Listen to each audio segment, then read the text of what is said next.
नमस्कार, मैं हूं करमवीर और आप देख रहे हैं देश और दुनिया। हमारे साथ हैं वरिष्ठ पत्रकार अफरोज बिजली से। सर, बहुत बहुत स्वागत है। नमस्कार कृष्ण बिहारी नूर साहब की चंद लाइनें हैं जी।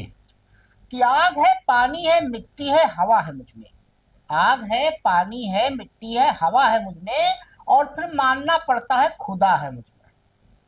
अब तो ले दे के वही शख्स बचा है मुझ में, मुझको मुझसे जो जुदा करके छुपा है मुझ में। आईना ये तो बताता है कि मैं क्या हूं, लेकिन आईना इस पे है खामोश कि क्या है मुझ में। अब तो बस जान ही देने की है बारी है नूर, मैं कहाँ तक साबित करूं कि वफा है मुझ में। वाह वाह। बहुत। अब सर, आज विश्वकर्मा जयंती भी है जी। और हमारे हाँ, पूरे देशवासियों को बधाई विश्वकर्मा जयंती की। प्रधानमंत्री नॉन बायोलॉजिकल और प्रधानमंत्री नरेंद्र मोदी जी को भी नरेंद्र बहुत नरेंद्र बहुत मोदी जी को, बधाइयाँ, हाँ, बहुत बहुत 75वां शुभकामनाएं। जन्मदिन है। हमारे देश के प्रिय प्रधानमंत्री नरेंद्र मोदी जी को हाँ, हार्दिक बधाइयाँ, 75 शुभकामनाएं। साल के आज हो गए, उनको शुभकामनाएं। हाँ। अब देखना है। आजीवन नहीं, आजीवन प्रधानमंत्री बने रहे, मेरी तो यही हाँ, कामना नहीं, है। वो बने रहेंगे, आप कामना करें या नहीं करें, जब तक चाहेंगे मोदी जी बने रहेंगे। मोहन भागवत जी ने सर्टिफिकेट दे दिया था। हम्म। अब सर, कल से खोज रहे थे कि मोहन भागवत जी का जन्मदिन था तो मोदी जी ने आर्टिकल लिखा था उनके बारे में, गुरु भाई और क्या क्या। तो मुझे लगा था कि हो सकता है रिटर्न गिफ्ट में मोहन भागवत जी भी लिखे हैं आर्टिकल, लेकिन मोहन भागवत जी ने कोई आर्टिकल नहीं लिखा। हाँ, लिखा किसने लिखा? मोटा भाई ने। गृह मंत्री अमित शाह जी ने टाइम्स ऑफ इंडिया में अंग्रेजी में, दैनिक जागरण में हिंदी में और कई अखबारों में उन्होंने लिखा और उनको युग शिल्पी शिल्पकार वगैरह सब बताया मोदी जी के बारे में। अब जब टाइम्स ऑफ इंडिया में मैंने पढ़ा अमित शाह का आर्टिकल तो मुझे बड़ा आश्चर्य हुआ। तभी कुछ महीने पहले ही एक मामला हुआ था, इसमें अमित शाह जी कह रहे थे जो इंग्लिश में बात करता है उसको शर्म करनी चाहिए, मिट जाएगी भाषा। लेकिन उन्होंने आर्टिकल लिखा अंग्रेजी में। अब लिखा तो लिखा, और अंग्रेजी में लिखा। अंग्रेजी में लिखा। और मोदी जी की नहीं, कहानी हो के साथ। सकता है हिंदी में लिखा हो, हम्म। गुजराती में लिखा हो, उसका अनुवाद अंग्रेजी में कर दिया। अब मोदी जी की कहानी पे एक साल वीडियो भी शेयर किया गया है। वीडियो में चाय का गिलास, मोदी स्टोरी लिखा है। खैर, दुनिया भर के नेताओं ने डोनाल्ड ट्रंप ने फोन की करके विश किया। हाँ, डोनाल्ड ट्रंप जी हाँ, ने तो बड़ी तारीफ की है। हाँ, और अमित शाह ने भी वो बहुत बधाई किया, दी, राजनाथ सिंह जी ने उज्जवल किया, भविष्य की कामना की। और वो इटली वाली मिलेनिया आंटी ने भी बधाई दी, हम्म। और रसिया पुतिन ने भी दी, सबने दी। अब पाकिस्तान के प्रधानमंत्री ने दी कि नहीं दी ये अभी नहीं पता चला। चाइना वाला मैंने खोज रहा था, मुझे मिला नहीं। अच्छा, ये दो भी कोमा में। अब पता नहीं, हो सकता है दी हो, मेरी पकड़ में ना आया हो, हम्म। लेकिन मैं खोज रहा था, मुझे नहीं मिली। नहीं नहीं, हमारे प्रधानमंत्री जी की पूरी दुनिया में बहुत हाँ, ही वो जितने देशों में गए थे लोकप्रियता छोटे है, छोटे। और मान के चलिए कि हाँ, पूरे दुनिया से बधाइयाँ आई हाँ, हैं। जो छोटे छोटे देशों में गए थे वो लोग भी दिए हैं। राहुल गांधी ने भी बधाई दी है, मल्लिकार्जुन खड़गे साहब ने भी दी है। सब तो अपने देश के तो देंगे हाँ, ही भाई, हाँ, हमारे हमारे प्रधानमंत्री। प्रधानमंत्री हैं, सबके प्रधानमंत्री हैं। हम्म। अब भाई, आज 75 साल के मोदी जी हो गए। अब 75 साल वाला उनके पे लागू होगा कि नहीं होगा अभी तक कुछ बोले नहीं। आज मध्य प्रदेश में थे वो, रिटायर होंगे कि क्या होंगे। लेकिन आपको बता दें कि प्रधानमंत्री बनने के लिए हमारे देश में कोई योग्यता की जरूरत नहीं है, बस वो भारत का नागरिक हो। अच्छा। अनपढ़ भी बन सकता है। अच्छा। भारत का नागरिक हो, लोकसभा में तब अगर, काहे डिग्री बार बार मांगी जाती थी? हाँ, बताओ, जब अनपढ़ बन हमारे सकता है। संविधान में है कि भारतीय नागरिक हो, हाँ, ठीक ठाक हो, राज्यसभा या लोकसभा का सदस्य हाँ, हो। अगर लोकसभा का है तो 25 साल और राज्यसभा में तो 30 साल। अगर दोनों सदस्य नहीं भी है तब भी प्रधानमंत्री बन हाँ, सकता है। तब भी 6 महीने के लिए बना छह, दिए हाँ, जाते छह हैं। महीने के अंदर उसको कहीं चुनाव लड़ना है। हम्म। यही उसकी योग्यता होती है। अब मोदी जी का मामला जहाँ ये तक तो है। बड़ा जुल्म हो रहा था कि डिग्री लाओ, डिग्री लाओ। हाँ, जब भाई हमारे देश के अंदर प्रधानमंत्री की अर्हता जो है, हाँ, वो जो डिफाइन की गई है, उसमें भारतीय नागरिक और ये लोकसभा राज्यसभा का हाँ, मेंबर सदस्य हो। होना चाहिए। 78 में मोदी जी ने दिल्ली विश्वविद्यालय से, स्कूल ऑफ ओपन लर्निंग से राजनीतिक विज्ञान में एमए बीए किया था। हम्म। और 83 में गुजरात विश्वविद्यालय से राजनीति विज्ञान में एमए किया। नहीं, पढ़े लिखे काबिल हाँ, तो आदमी है नहीं, ही। अब सर, सुप्रीम कोर्ट में एक मामला था जी। दिल्ली दंगों से जुड़े। 93 मामलों में से 17 में अदालत ने पुलिस जांच पर सवाल उठाए हैं। हम्म। इसके साथ ही कोर्ट ने पुलिस को फटकार लगाते हुए आरोपियों को बरी कर दिया। हम्म। अपने आदेश में अदालत ने कहा इन मामलों में पुलिस ने गढ़े हुए सबूत पेश किए और गवाहों पर दबाव भी डाला। ये अदालत ने कहा पुलिस की कार्यप्रणाली पर सवाल उठाए। और ये 17 लोगों में इसमें ऐसे कई थे जिनके शिनाख्त परेडें नहीं कराई गई थी। हम्म। एक कांस्टेबल की गवाही पे हो गया था। और ये 2020 में मामला हुआ था जिसमें 53 लोगों की जान चली गई थी, एनआरसी वाला जब मामला था। और 700 से अधिक लोग घायल हुए थे और 93 में से 19 मामलों में दोषसिद्धि भी हुई है। अच्छा, इन्हीं मामलों में तो वो लोग फंसे हैं, शरीर इमाम ये लोग। हाँ हाँ, ये इसी में तो है। उनकी तो ये जमानत नहीं हो रही, मामला हम जेल छोड़ दिया कड़कड़डुम्मा गया। कोर्ट का था। कई तरह की गड़बड़ी पाई कोर्ट ने। हम्म, और मजेदार बात यह है कि जब ये मामला हुआ था उस समय मुझे बहुत कायदे से याद है, उस समय अजीत डोभाल साहब को लगाया गया था दिल्ली दंगों को शांत करने के लिए। अब इसमें एक पेच है, याद होगा सर आपको कि उसी दिन डोनाल्ड ट्रंप आए थे हम्म, अहमदाबाद, हम्म, मोदी जी वहां चले गए थे हम्म। और अजीत डोभाल को यहाँ लगा के गए थे। ये जो 17 लोग बरी हुए हैं, पुलिस थाने में बैठ बैठ के अजीत डोभाल ने एफआईआर करवाई थी। अब इसका भी एक अलग जांच होनी चाहिए, इसमें उनका हाथ है कि नहीं है, ये अलग की बात है। क्या कहेंगे नहीं, सर? देखिए, इसमें तो हमने देखा कि अदालत ने इतनी हम्म सख्त नाराजगी जताई है हम्म, कि जितने भी मामले दलील पेश की जाती थी सब में फर्जी लगने लगा। हाँ अदालत को कोई भी स्टैंड नहीं किया। एक तो गवाह अस्तित्व में ही नहीं थे, हाँ, बनावटी गवाह। बनावटी गवाह। हाँ, तो ये सब देखने के बाद अदालत ने सख्त नाराजगी जताई और ज्यादा से 2 ज्यादा मामले में तो गवाहों ने कहा हमारा बयान ही नहीं है। बयान नहीं है, बहुत नाराजगी जताई, उन लोगों को छोड़ भी दिया। हम्म कुछ मामलों में सजा भी हुई, कुछ हम्म, मामलों में वो भी हुई, लेकिन अदालत को किस तरह से गुमराह किया जाता हाँ। है, ये देख करके हम्म। अदालत को खुद भी सोचना चाहिए कि बाद मामलों में, फर्जी मामलों में लोग इसी तरीके से लंबी सजा पा अब जाते हैं। बताइए वो सब जेल काटा है बिना मतलब इतने दिन हाँ। तक। अतिरिक्त सत्र न्यायाधीश प्रवीण सिंह हैं, हम्म, उन्होंने न्यू उस्मानपुर पुलिस स्टेशन के एक मामले में 6 आरोपियों को बरी करते हुए एक आदेश में कहा कि जांच अधिकारी द्वारा सबूतों को बहुत बढ़ा चढ़ाकर पेश किया अब गया। इन्हीं दंगों के मेरा ख्याल है कि वो शर्जील इमाम और कौन कौन वो सब जो हाँ। लड़के बंद है, तो उनकी तो जमानत तक नहीं हो रही है, उन हम्म पर जौन जौन धाराएं लगाएगी। एक गवाह तो उसमें है मोहम्मद असलम, हम्म। गवाह का अस्तित्व ही संदेह के घेरे में है। काल्पनिक मतलब पुलिस। काल्पनिक नाम लिख दिया। हाँ, पुलिस मतलब ये जो भी चाहे। गवाह गवाह आप पुकार लग रही, पता चला था उस पते पर कोई रहता ही नहीं, कोई है ही रास्ता नहीं, नहीं है। फर्जी है। वाह, पुलिस जो चाहे तो बना दे, ये स्थिति है सर। अब सर सुप्रीम कोर्ट में। ये वो रस्सी का सांप तो बना ही हाँ, देती वो है। तो बना देते हैं तुरंत। इस मामले में तो पुलिस पे कई कहानियां और चुटकुले हैं। अब सर सुप्रीम कोर्ट ने गैंगस्टर राजेंद्र सदाशिव निकालजे, हम्म, छोटा राजन, छोटा राजन। की जमानत रद्द कर दी और कोर्ट ने बॉम्बे हाई कोर्ट के आदेश पर नाराजगी जताई और जमानत क्यों दो और दो। पूछा कि ऐसे इंसान की सजा क्यों सस्पेंड की जानी चाहिए। 2001 में एक होटल व्यवसायी दया सेठी की हत्या का दोषी है, आजीवन कारावास की सजा मिली है। हम्म। और इसके अलावा 4 और मामले भी हैं, क्या कहेंगे? नहीं, देखिए, इसके पहले उसने एक पत्रकार की भी हत्या की थी, उसमें हाँ भी आजीवन कारावास सजा है। हाँ। और अभी ये जमानत पर था, तो जब इस पर प्रोसिक्यूशन ने फिर से दबाव बनाया कि इसको जेल में रहना चाहिए, 27 साल फरार भी थे। हाँ, तो अदालत ने ही सवाल पूछा हम्म उस अदालत से कि क्यों इसकी सजा सस्पेंड की जाए और क्यों ये हम्म बाहर रहे। हम्म, ऐसे अपराधी को तो जेल में रहना चाहिए। हाँ।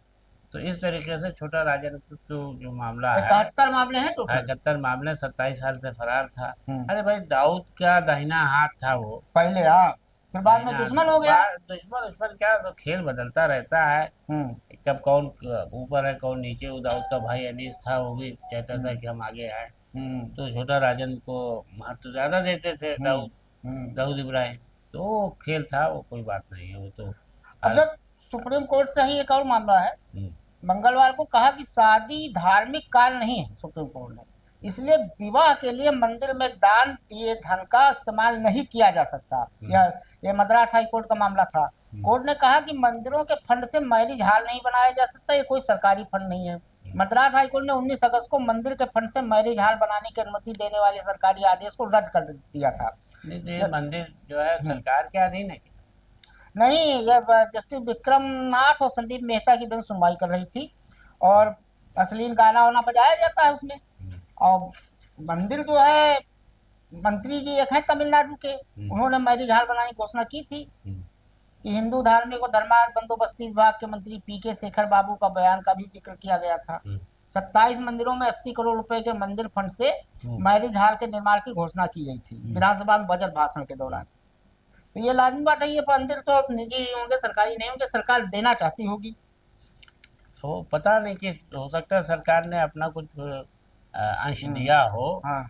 मैरिज हॉल बनाने में, तो वो उसको धार्मिक फंड न बना करके वो कहा कि ये कोई वैसा फंड नहीं है कि इससे जो है मैरिज हॉल बने, और आदेश को उसने कैंसिल कर दिया। हाँ, कैंसिल। अब सर खबर हम लोगों ने कल ली थी, लेकिन समय के अभाव में छोड़ दी थी। हाँ वो सतारा जिले हाँ में कोरेगांव तालुका में एक मेडिकल हुआ। हम्म, एक अनोखी घटना हुई। 27 साल की काजल विकास कारकुडिया ने एक साथ 4 बच्चों को जन्म दिया है। हम्म, इनमें 3 बेटियां और एक बेटा है।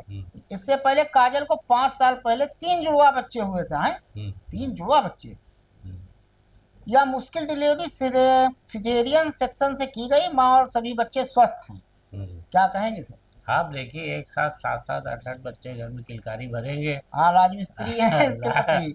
ईश्वर जिसको दे छप्पर फाड़ के देता है। फाड़ के देता है। यहाँ एक बच्चे की डिलीवरी में अक्सर बच्चा भी नहीं बच पाता, माँ हाँ, की भी जान को खतरा और हो दोनों जाता दे है। दिया, लड़का भी दे दिया, कभी लड़की भी दे दी। कभी बेटा बचता है तो हाँ। माँ का इंतकाल हो जाता है, मृत्यु हो जाती है। लेकिन जिस पर वो मेहरबान तो बस। अब सर, बॉम्बे हाई कोर्ट ने जाली एलएलबी 3 फिल्म पे एक टिप्पणी की जो राहत भरी खबर भी है फिल्म के लिए। बॉम्बे हाई कोर्ट ने उस जनहित याचिका को खारिज कर दिया जिसमें आने वाली फिल्म जाली एलएलबी 3 की रिलीज पर रोक लगाने की मांग की गई थी। याचिकाकर्ता का कहना था कि फिल्म न्यायपालिका का मजाक उड़ाती है, लेकिन अदालत ने याचिका को खारिज करते हुए कहा कि चिंता मत कीजिए, हमारा मजाक अक्सर उड़ाया जाता है, इससे हमें कोई फर्क नहीं पड़ता। 19 सितंबर को रिलीज हो रही है सर। क्या कहेंगे? देखिए वो फिल्म इतनी दिलचस्प है। हाँ, उसका पहला और उसका सेकंड पार्ट भी बढ़िया था। पहला फर्स्ट पार्ट लखनऊ में ही शूटिंग हुई थी तो इसकी। उसमें अदालत का बहुत बड़ा रोल था। हाँ। और अदालत में जिन सौरभ शुक्ला कलाकार है जो अभिनेता है, तो उन्होंने बहुत अच्छे जज का रोल अदा किया था। हाँ। और वकालत का रोल जो है अक्षय कुमार ने बड़ा अच्छा हाँ, किया। पहले वाले में मुझे अर्थात पहली ऐसी फिल्म है जो अक्षय कुमार की अच्छी लगी, वरना अक्षय कुमार की कोई फिल्म मुझे नहीं अच्छी लगती। हाँ, वो ज्यादा स्टंट करने लगते, जरूरत से ज्यादा कूदना। हाँ, पिछले दिन सुप्रीम कोर्ट में जब वो योगेंद्र यादव जी मरे लोगों को एसआईआर वाले में ले गए थे, हाँ, उसमें भी उठा था कि जाली एलएलबी स्टाइल है ये। जाली स्टाइल है तो जाली रेलवे चूंकि मनोरंजन की एक अच्छी फिल्म है और उसमें दिखाया गया कि अदालत में अदालत का जो अदालत ने खुद कहा कि हमारा तो अक्सर मजाक उड़ता रहता है। लेकिन जब अभी देखिए अदालत के मजाकी वाली बात होती है कि फर्जी गवाही फर्जी हाँ, बना ये करके बताइए। ले गए नाम है वहां पर कोर्ट पर, उसमें बड़ा वो आश्चर्य कर रहा है कि कहीं दलील ही नहीं साबित हो रही है। हाँ। अब सर, एक हैदराबाद से बड़ी दुखद घटना है। हैदराबाद में साइबर क्राइम का एक ऐसा डरावना मामला सामने आया। यहाँ साइबर अपराधियों ने 76 वर्षीय रिटायर्ड सरकारी डॉक्टर को 3 दिनों तक डिजिटल अरेस्ट रखा है। इन अपराधियों ने सरकारी अधिकारी बनकर डॉक्टर के पास कॉल किया और डिजिटल अरेस्ट रखने के दौरान 6.5 लाख रुपए की ठगी भी कर ली। इससे परेशान पीड़िता को हार्ट अटैक आ गया और उसकी मौत हो गई। अपराधियों ने पीड़िता की मौत के बाद भी मैसेज भेजना जारी रखा, उनको पता नहीं चला था। क्या कहेंगे सर? ये 5 देखिए सितंबर ये साइबर क्राइम वाला जो है वो मेरा ख्याल है कि कोई बहुत बड़ा पहला मामला नहीं। इसमें चूंकि दुखद पहलू ये है कि उसकी सदमे से घबरा के डर से मौत हो गई है। 9 तारीख को। हाँ, नहीं ऐसे कई मामले हो चुके हैं अब तक, बहुत सारे मामले मौत के बाद पता चला डिजिटल अरेस्ट। लेकिन इसमें जो मामला था तो इसको ये कह के डराया गया था कि आपका पर मानव तस्करी का मामला है। और ये साइबर क्राइम वाले क्या करते हैं, आईपीएस ऑफिसर की कैप लगा करके पूरा पुलिस का पीछे दिखा करके 4 मोबाइल लग करके और फाइलें दिखा करके वो आदमी को फोन करते हैं, आदमी घबरा जाता है। हाँ, वीडियो कॉल पर कि ये तो पुलिस का डिपार्टमेंट लग रहा है, आईपीएस, और मैं फला बोल रहा हूँ। अच्छा आप रुकिए, अभी आप हटिएगा ना, किसी से मिलिए ना, कह के रोक देते हैं। आप हटिएगा तो कार्रवाई हो जाएगी और मैं जैसा कहूँ वो करिए। फिर उसमें एक आदमी का और फोन आता है, वो कहता है कि अगर आपको बचना है इसमें तो इतना पैसा डाल दीजिए, हम आपकी मदद करा देंगे। तो इस तरीके से वो बहुत पैसा जब ठग लेते हैं, लेकिन उसके बावजूद, पैसा देने के बावजूद आदमी में जो घबराहट और परेशानी बढ़ती है कि कहीं ये मामला वाकई में पुलिस को हुआ तो हम तो जेल चले जाएंगे। क्योंकि उस वक्त आदमी की बुद्धि काम नहीं कर रही होती, घबरा जाता है। अगर बहादुर होगा तो उसी वक्त गाली दे के रख देगा फोन। लेकिन वो डॉक्टर साहब का उसी सदमे में हार्ट अटैक हो गया और मर गए। तो ये तो पुलिस के लिए बड़ी चुनौती है। अब मान ले पुलिस की इस तरीके की रुक नहीं रही घटनाएं साइबर क्राइम की, और करोड़ों अरबों रुपए खर्च कर रही है पुलिस इस पर डिपार्टमेंट बना। अब सर, दिल्ली से एक बड़ा इंटरेस्टिंग खबर है। दिल्ली पुलिस ने एक ऐसी लोगों को ठगने वाली महिला को गिरफ्तार किया जो दिल्ली पुलिस को पिछले 5 सालों से चकमा दे रही थी। दिल्ली पुलिस ने आरोपी महिला को बेहद खुफिया तरीके से प्लान बनाकर अरेस्ट किया। आरोपी महिला सुमन ने नकली दस्तावेजों के जरिए एक प्रॉपर्टी को 2 बार बेचकर लाखों रुपए हड़पे थे। अब वो डिलीवरी ऐप से लगाया उसका पता, मोहन गार्डन तमनगर से छापेमारी कर उसे गिरफ्तार किया गया, क्या कहेंगे सर? नहीं देखिए, ऐसा है कि वो महिला जो है, हम्म, कोमल नाम है, क्या नाम है हाँ, उसका, वो सुमन, सुमन, वो करती क्या थी कि उसने एक प्लाट को एक आदमी को बेचा। 2018 में। हाँ हाँ, फिर उसको वादे कूट रचित डॉक्यूमेंट दूसरा बना करके उसी को दूसरे को बेच हम्म, दिया। तो जब ये पता चला कि ये प्लाट तो पहले बिक चुका है, वो तो पुलिस में शिकायत हो गई, जी, पुलिस ने इसका पीछा किया। तो पता चला कि इस मामला की कुंडली जो खंगाली तो लगा कि इसके पहले भी ये इसके खिलाफ कई एफआईआर है, कई मामले हैं। तो पुलिस ने इसको पकड़ना चाहा तो ये जगह अपने ठिकाने बदल देती थी। तो जो इसका नंबर था, मोबाइल नंबर, वो पुलिस के पास था। उससे उसने ट्रेस करना शुरू किया पुलिस ने, तो पुलिस को उस नंबर पर बार बार डिलीवरी के लिए न आ रहा था मैसेज। तो उस जहाँ से उसको सामान की डिलीवरी की जानी थी, तो उस डिलीवरी मैन से बात करके आदमी ने नंबर को पूरा पता किया कि ये उसी नंबर पर है, तो उसका पूरा निकल आया ठिकाना कि इस डिलीवरी को कहाँ पर डिलीवर करना है सामान को। तो उसने जा करके वहां पर पुलिस ने छापा ये मार के डिलीवरी का काम करती थी, पकड़ लिया वापस को। कोर्ट से वो मतलब फरार अपराधी हाँ, घोषित थी। फरार अपराधी घोषित थी। और बाद में पुलिस से कहती रही कि नहीं, मैंने नकली डॉक्यूमेंट नहीं बनाया है, लेकिन पुलिस ने कहा कि मेरे पास सारे सबूत है। तो बहरहाल ये कि पुलिस ने पकड़ लिया, अच्छा हुआ, वरना भी कितनों को और बनाती वो इस तरीके से। अब सर, बरेली का एक इंटरेस्टिंग मामला है। एक मौलाना साहब शादीशुदा थे, उनका दिल दूसरी युवती पर आ गया और वो चोरी छिपे निकाह रखाने दिल का बड़ी जल्दी बदल जाता है, दिल बड़ा लेकिन हाँ, दिल तो जालिम बच्चा है जी। लेकिन किस्मत ने धोखा दे दिया मौलाना साहब को, अच्छा। क्योंकि उनकी जो पहली पत्नी थी वहां अचानक पहुंच गई और रंगे हाथ उन्हें पकड़ लिया। विरोध करने पर मौलाना ने अपने पिता और बहनों ही संग मिलकर पत्नी की पिटाई कर दी। हंगामे की खबर मिलते ही पुलिस मौके पर पहुंच गई और मौलाना समेत 3 लोगों को दबोच लिया। क्या कहेंगे सर? नहीं देखिए, मौलाना की शादी नरगिस से हुई थी हाँ पहले। फरवरी 2025 में हाँ, तो बड़ा जल्दी बदला सर, सितंबर चल रहा है। एक महिला से हुई थी। हाँ। तो वो उनको उनके घर वालों को कुछ समझ में नहीं बात में आई, तो वो जो थे असंतुष्ट रहने लगे और दूसरी तलाशने लगे। हाँ, तो इस बीच उनकी निगाह किसी से लड़ गई मौलाना की, हाँ, और उससे प्रेम चलने लगा। तो मौलाना ने सोचा कि जो है हमें इससे शादी करना चाहिए। तो मौलाना ने जो है अपने पिता और मतलब ट्रांसफर हो गया प्यार। हाँ, अपने बहनों ही, अपने मतलब अपने जीजा और पिता के साथ ये रणनीति बनाई कि भाई ये तो अच्छी शादी मेरी नहीं हो पाई है, अब मैं इससे करना चाहता हूँ। उन लोगों ने उनका साथ दिया, गए भाई बारात लेके। तो जब ये निकाह पढ़ाने चले तो उनको पहली बीवी को पता चल गया, वो आ गई नरगिस, नरगिस नाम है, क्या नाम है, नरगिस। तो वो बेचारी भाग के आई। हाँ, इन तो लोगों ने हमला कर इन दिया। लोगों ने हमला कर दिया और ये जो थी बेचारी जख्मी हो गई। लेकिन बहरहाल उसने 212 नंबर पर फोन करके पुलिस को बुला लिया और पुलिस ने सबको अरेस्ट कर लिया। अब सर, सुप्रीम कोर्ट ने ऐसा फैसला दिया है, जो दिल्ली एनसीआर पराली जलाने की बहुत बड़ी समस्या है, पोल्यूशन का बहुत बड़ा रीजन होता है। अभी आने वाला है दिवाली, इसमें पटाखा वटाखा वाला त्योहारी आर्डर है ये सब। अब सुप्रीम कोर्ट का कहना है कि कुछ किसानों को अगर जेल भेजने से दूसरों को सबक मिलेगा तो इस आदत पर लगाम लगेगी। सुप्रीम कोर्ट ने चीफ जस्टिस बी.आर. गवई और जस्टिस के विनोद चंद्रन की बेंच ने इस मामले में नाराजगी जताई और सरकार से कहा, आप कोई नियम बनाइए और इनको कुछ को जेल भेज दिए। क्या कहेंगे सर? देखिए, पराली जलाने से बहुत बड़ी समस्या है वहाँ पर। यमुना में नदी की वजह से उससे बहती है और वहाँ इतना पोल्यूशन होता है दिल्ली में हाँ, धुआं, कि उसके धुआं से pollution होता है। आठ एंड इवेंट करके गाड़ियाँ चलाई जाने लगी। आप तो सरकार सारे मानने प्रयोग किए लगे, गए, सब फेल हो गए। सब फेल हो गए। तो उनका ये मानना है कि जिंदगी ज्यादा जरूरी है, और ये दलील दी गई कि किसान जो है लोगों को भोजन कराता है, अन्नपूर्णा अन्न पैदा करता है, अन्नदाता है। तो अन्नदाता है। तो उसने कोर्ट ने उस पर ये कहा कि ये बताइए कि जान को बचाना भी जरूरी है। आप ये चाहते हैं कि जान बचे, पर्यावरण का शिकार ना हो, और प्रदूषण इतना फैलता है कि उससे जान पर बनाती है लोगों की। तो अगर आपको ये करना है तो आपको फिर पीछे मत हटिए, इस बात को मानिए कि हमें कार्रवाई करके इसको रोकना है। तो कार्रवाई में यही है, जब 2-3 जेल चले जाएंगे तो लोग डर जाएंगे कि भैया उसमें फला फला जेल चले गए थे, अब हम करेंगे तो हमारे साथ भी ऐसे ही हो जाएगा।